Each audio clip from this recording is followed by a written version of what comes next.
नमस्कार किसान भाइयों, यदि आप गेहूं की खेती करते हैं और सूखे में बिजाई करना चाहते हैं और इससे संबंध में आपको कोई जानकारी चाहिए तो ये वीडियो सिर्फ आप ही के लिए है।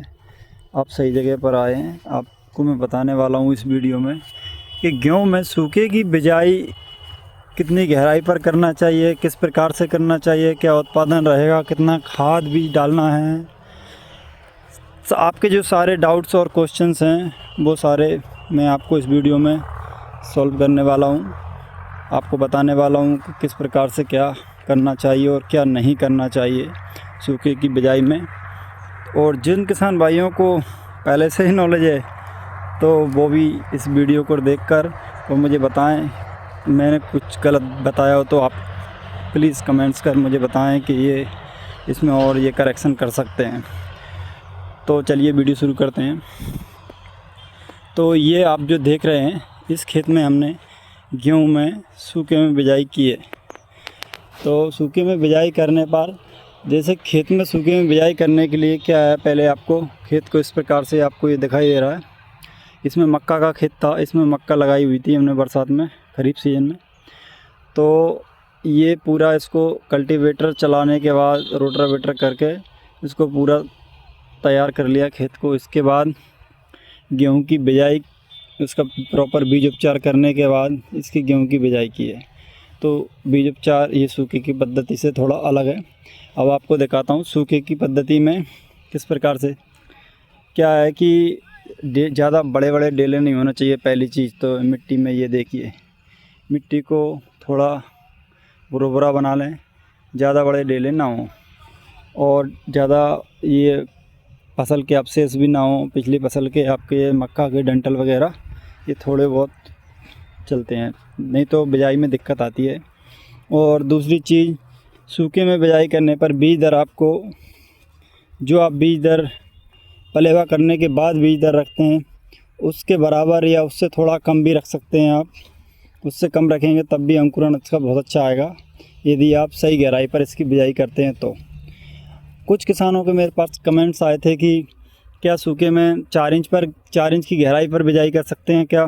तो नहीं, ये सूखे में 4 इंच की गहराई पर आप बिजाई करोगे, इसके बाद उसमें आप पानी चलाओगे खेत में, तो क्या होता है कि खरपतवार तो पहले जल्दी उग आते हैं, उनका अंकुरण जल्दी हो जाता है और बीज का अंकुरण देर से हो पाएगा और देर से बीज निकल आएगा बाहर, तो वो ग्रोथ भी देर से करेगा। कुछ कंडीशंस में क्या होता है, 4 इंच की गहराई पर, 4 इंच बोले तो लगभग इतना गहरा, तो इतना गहराई पर बीज निकल ही नहीं पाता कई तरह की भूमियों में। तो मेरा आपको सजेशन है कि आप 1 से 2 इंच की गहराई पर ही बिजाई करें गेहूं की। अब चलिए अपने देखने की कोशिश करते हैं इस खेत में कि गेहूं कितना गहरा बोया गया। आपको कहीं पर मैं दिखाता हूँ, चलिए ये यहाँ देख लेते हैं हम। ये देखिए, ये पड़ा है आपको एक दाना, हम निकालने की कोशिश करते हैं, देख मिलते हैं क्या गेहूँ। ये पड़ा है तो इसके आगे और होंगे। ये देखिए, ये आप देख सकते हैं, ये पड़े हैं, ये पड़े हैं, ये आपको गेहूँ दिखाई दे रहे हैं, ये और इसके साथ में ये देखिए खाद भी, ये देखा आपको सल्फ़र, ये बेंटोनाइट सल्फ़र है, ये आप जानते होंगे, ये बेंटोनाइट सल्फ़र है। इसमें डीएपी की मात्रा हमने डाली थी 25 किलो प्रति बीघा के हिसाब से हमने इसमें डीएपी डाला है। तो आप ये देख सकते हैं लगभग कि हमारा गेहूँ इतनी गहराई पर बोया है, इसमें 1 इंच से लेकर 2 इंच की गहराई पर। अब हम इसमें इस खेत में क्या करेंगे, क्या पानी चलाएंगे पूरा। ये क्यारियाँ बना दी हैं हमने, ये आप देखिए।